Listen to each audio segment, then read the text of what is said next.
Hello friends, मैं हूं धर्म। स्वागत है आपका मेरे यूट्यूब चैनल पर। तो आज मैं बात करने वाला हूं ऐसे लड़कियों के बारे में जिनकी मौत रहस्य बनकर रह गई। इन लड़कियों का नाम था क्रिस कैमर्स और रीजर फॉर्ड। दो लड़कियां नीदरलैंड में रहती थी और दोनों अच्छी दोस्त थीं। उनके कॉलेज एग्ज़ाम ख़त्म हो जाने के बाद उन्हें घूमने के लिए कुछ दिन बाहर घूमने जाने के लिए सोचती हैं। तो और फिर उन्होंने कुछ हफ्तों के लिए साउथ अमेरिका का छोटा सा शहर बुकट जाने के लिए प्लान बनाती हैं। बुकट जाने के रास्ते पनामा नाम की एक जगह पड़ती है जो बुकट से ज़्यादा दूर नहीं था। 15 मार्च 2014 को जब दोनों दोस्त पनामा में जाकर पहुंची, तब उन्होंने सोचा बुकट जाने से पहले वो कुछ हफ्ते पनामा में ही रहेंगी। और उन लड़कियों ने ये भी सोचा और उन्होंने ये भी सोचा कि इस जगह पर जो स्कूल है वहाँ जाके कुछ काम करके अपनी स्पेनिश भाषा में सुधार करेंगे। क्रिस और लीजन पनामा में रहने वाली एक लोकल फैमिली के यहाँ रहती हैं और उन्होंने उस फैमिली के एक पालतू कुत्ता था, उसको लेकर वो जंगल की तरफ घूमने निकल गई। सब कुछ ठीक चल रहा था, लेकिन अचानक इस कहानी में एक भयानक बात सामने आती है। जब वो फैमिली का पालतू डॉग रात को उन लड़कियों के बिना घर लौट आया, उस फैमिली के लोग ये देखकर घबरा गए और तुरंत पुलिस को कॉल किया। 3 अप्रैल को वहाँ की लोकल पुलिस ने जंगल में सर्च करना स्टार्ट किया। बहुत सर्च करने पर भी उन लड़कियों का कुछ पता नहीं चला। फ़ोन अपने पेरेंट्स को रोज़ाना मैसेज करती थी, लेकिन जब मैसेज आना बंद हो गए तब वो लोग बहुत डर गए। तब 6 अप्रैल को दोनों लड़कियों के पेरेंट्स नीदरलैंड से पनामा जाकर सर्च करने लगे और उन्होंने पुलिस को भी साथ ले लिया। और 10 दिन हो गए, उन पेरेंट्स को और पुलिस वालों को कोई भी सुराग नहीं मिला। दिन हफ्ते में बदल गए और हफ्ते महीनों में बदल गए, लेकिन किसी को भी ये नहीं पता था कि आखिर वो लड़कियां गई कहाँ। उन माता पिता के द्वारा उन लड़कियों पे 30,000 US डॉलर का इनाम भी रखा गया था।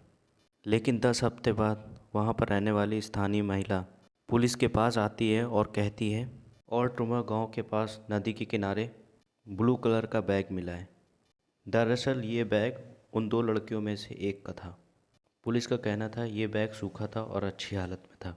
उस बैग में जो था 2 सनग्लास, $83, लीजन का पासपोर्ट, वाटर बॉटल और एक कैनन कैमरा, एक सैमसंग गैलेक्सी S3 जो लीजन की थी।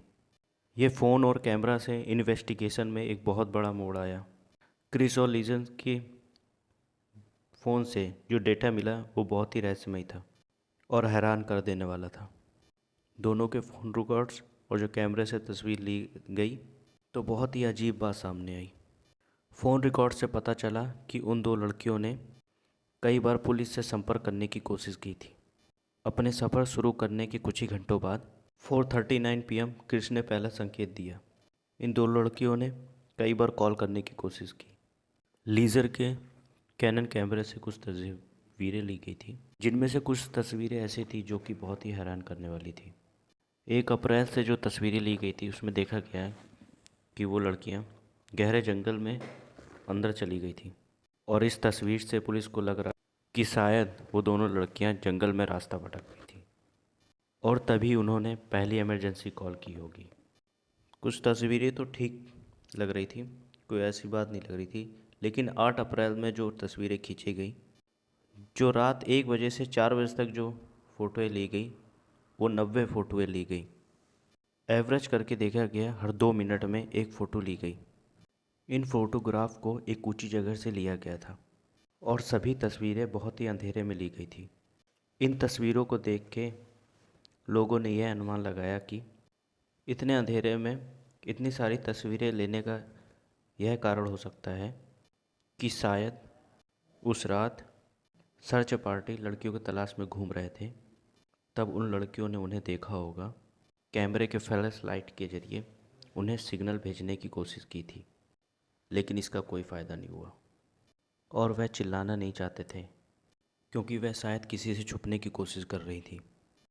यह सिर्फ एक अनुमान था, लेकिन अगर ये मान भी लिया जाए ये तस्वीरें उन लड़कियों द्वारा ही ली गई थी, तो फिर क्रिस कैमर्स के आईफोन से जो कई गलत पिन कोड डाल के क्रिस कैमर्स के आईफोन से जो गलत पिन डाले गए थे और जो कॉल किए गए थे, आखिर ये किसने किया था।